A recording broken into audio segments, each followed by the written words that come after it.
According to Benjamin Fearnow, a researcher at Newsweek.com, in 2018, the number of witches rises dramatically across the U.S. as millennials reject Christianity, and St. Louis is no exception to these numbers.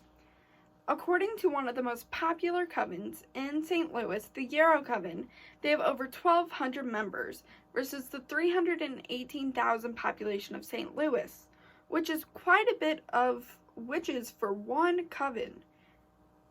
And today I'm going to be talking about witches because I love Halloween, scary movies, and particularly witches. But to understand how they work, we need to take a deeper look into how they live. First, we're going to look at the history, next the type of witches, and finally, how to tell if someone is a witch. So the first known record of witches, according to the writers at History.com, as of May 2018, is in the book 1 of Samuel in the Bible. This is where King Saul asked a witch to bring back the prophet Samuel to help fight in a war. Then, after this, things really died down according to witches. They weren't really talked about a lot until the 14 and 1500s, where there was a big hysteria where up to 80,000 widows, single women, and outcasts were hung or burned at the stake if they were thought to practice witchcraft. The most popular account of this was the Salem witch trials. This took place in Salem, Massachusetts in 1692, and it was popularized by the first-hand account in The Crucible by Arthur Miller. That was a play, book, and movie about 11 girls who were said to practice witchcraft and were killed.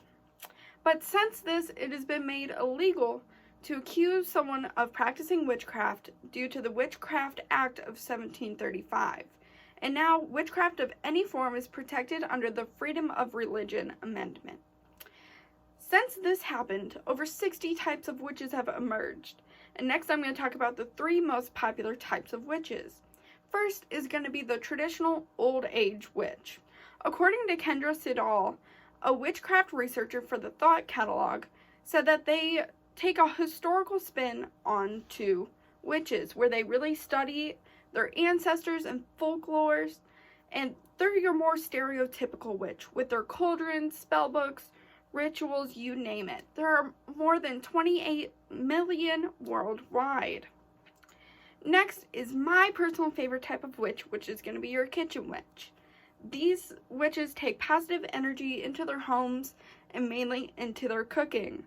According to the Wikipedia in 2019, a kitchen witch uses rituals in their magical working that involves the use of environmental energies such as essential oils, herbs, foods, and everyday objects.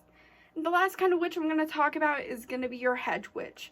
These are very interesting and they're very misunderstood because they use their energy towards the earth to garden herbs, essential oils, that kind of thing, but they also claim to be able to travel between worlds through astral projection and meditation. And now that we know the history and a couple types of witches, let's look at how they live. Because according to Ariel Zilber for DailyMail.com in 2018, witches now outnumber the number of Presbyterians in America as the number soars to 1.5 million. But if there's that many witches, then where are they all? Why don't we see them as often? And the answer is that they're usually right in front of our faces. And most people don't even realize it or know what to look for to spot someone as a witch. So the first thing to look for is that most witches have devil's marks, which don't hurt or bleed whenever they're poked with a blade. These usually form in a freckle, a mole, or some type of other marking on the body. And according to an author at otherworldlyoracle.com, another sign is that on your palm, most people have a cross on the middle of their finger to symbolize being a witch. But your palm lines also can say a lot about it. And a lot of lifestyle signs can point to being a witch. According to Alex Marr, a researcher for Cosmopolitan magazine, witches follow a strict moral code called the Three Folds Law. The threefold law says that anything you do will come back on you 3 times over, kind of like the idea of karma. Witches are known to live a very healthy lifestyle also because they exercise, garden, and have a very positive outlook on life. And since witches aren't portrayed correctly in media, they're usually shown as these scary old green hags, when in reality, they're usually feminist millennials. Through my speech, I've explored the history, different types, and how to spot a witch. And as Terry Pratchett, the author of A Hatful of Sky, would say, witches are a bit like cats. They don't like being around one another's company, but they did like to know where all the others were just in case they needed them. Thank you, and I hope you enjoyed my speech about witches.